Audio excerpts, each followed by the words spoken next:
वास्तु के अंदर क्या क्या इंपॉर्टेंस है, क्यों वास्तु का इतना महत्व है, उसके बारे में आज इस क्लास में हम चर्चा करेंगे। Yes sir. ओके। अभी आपको यहाँ पे यस मैंने सर। पिक शेयर की है, वो आपको एक दिख रही है। यस सर, दिख रही है। ये यहाँ पे एक आपको कोई प्रकृति दिख रही है, एक चित्र दिख रहा है, पुरुष का चित्र। Yes sir. यस सर, दिख रहा है ना। हाँ। इनको क्या बताओ कहते हैं? पुरुष का। हाँ, इनको क्या कहते हैं पता है ना? वास्तु पुरुष, हाँ। वास्तु पुरुष। ओके।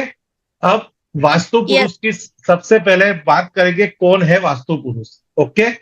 वास्तु पुरुष यस। वास्तु शास्त्र में एक पौराणिक और प्रतीकात्मक व्यक्ति है, जो किसी भी वास्तुकला निर्माण के दौरान भूमि पर लेटा हुआ माना जाता है। वास्तु शास्त्र के अनुसार वास्तु पुरुष उस भवन का संरक्षक है और संरचना की आत्मा है। उसकी सही दिशा और स्थिति में स्थापना से भवन में सकारात्मक ऊर्जा और समृद्धि आती है।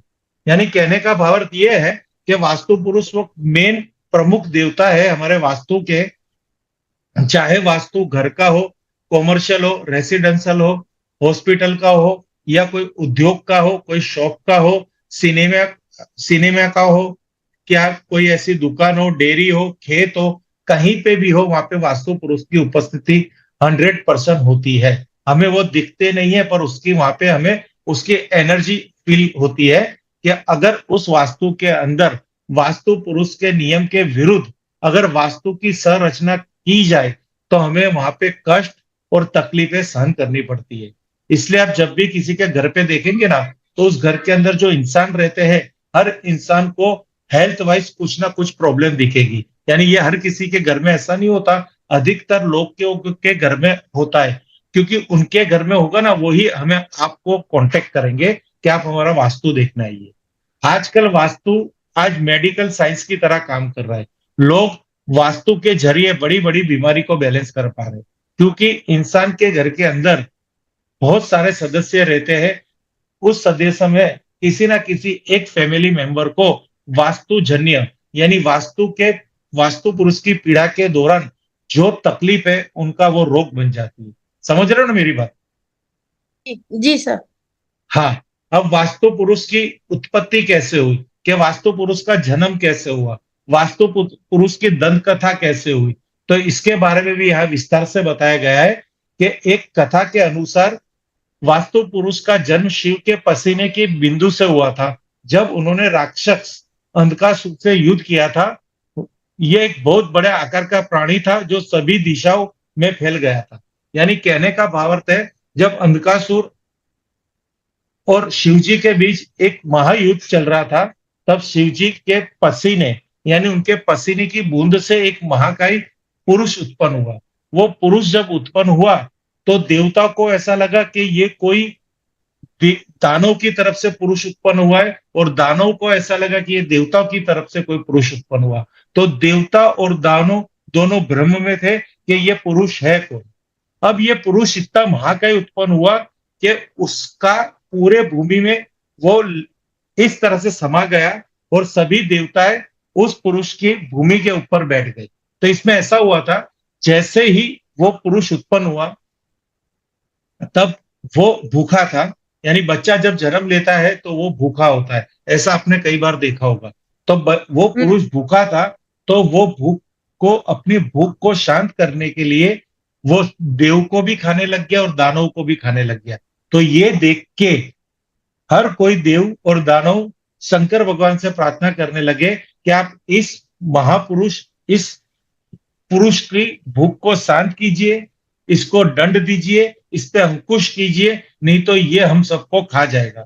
ऐसी कुछ दंत कथा है। दंत कथा पे हमें कोई भी प्रकार का शक करना जरूरी नहीं है, उसको सपोर्ट करना जरूरी है, क्योंकि हमारे सनातन धर्म के अंदर ऐसी ऐसी दंत कथा है जो आज के युग के अंदर किसी के माइंड में सेट नहीं होगी, पर वो दंत कथा की जो भी उसकी इफेक्ट है, वो इंसान के लाइफ में होती है, पर वो मानता नहीं है। यानी ये एक अलग बात है। फिर शंकर भगवान ने उस महापुरुष को औंधे मुंह पूरी भूमि पे लेटा दिया, और उसके ऊपर हर कोई देवी देवता उसके ऊपर सवार हो गए। उसमें कई ऐसे देवता भी सवार हो गए, कई ऐसे दानव भी उसके ऊपर बैठ गए और उसको अंकुश में कर दिया।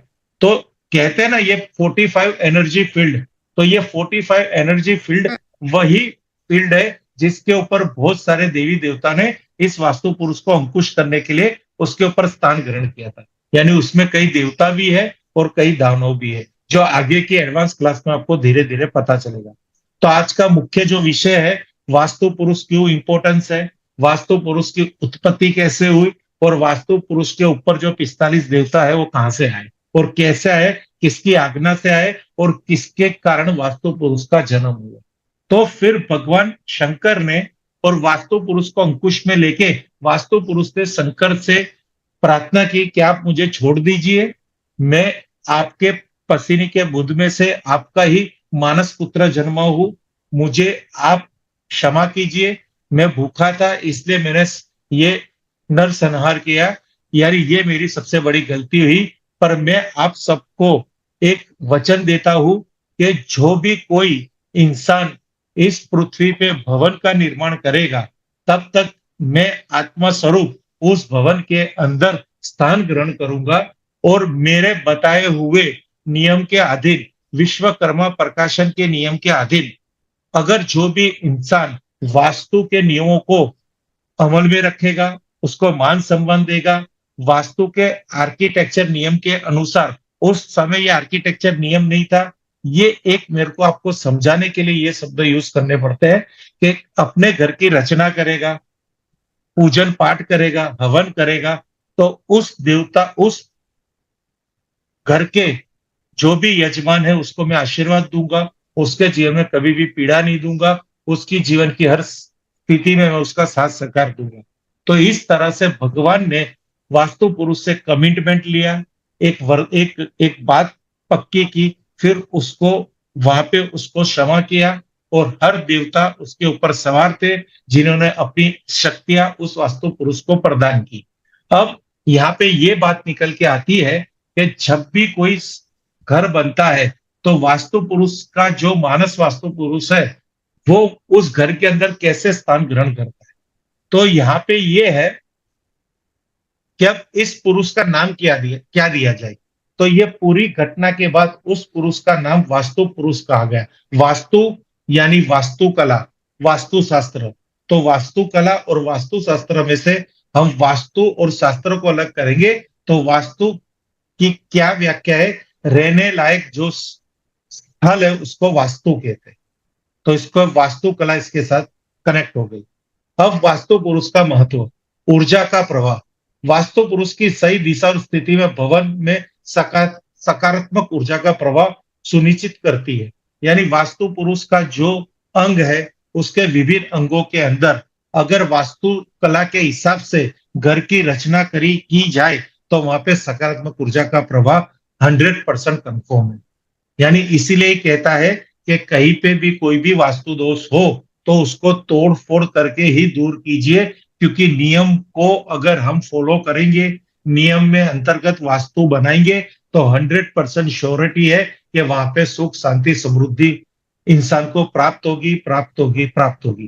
पर रेमिडल वास्तु के आते ही हमने वास्तु शास्त्र के अंदर बिना तोड़ फोड़ एक ऐसी थ्योरी यूज की है, रेमिडल वास्तु, कि कई ना कई चीज को वहां पे संतुलन करने के लिए यूज करते हैं।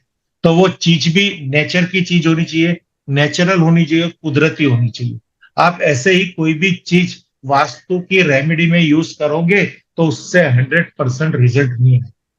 अगर आपको कहते हैं ना पुलाव बनाना है तो पुलाव के लिए, बिरयानी के लिए चावल जरूरी है, नमक जरूरी है, तीखे के लिए मिर्च जरूरी है, टेस्ट के लिए काजू बादाम जरूरी है।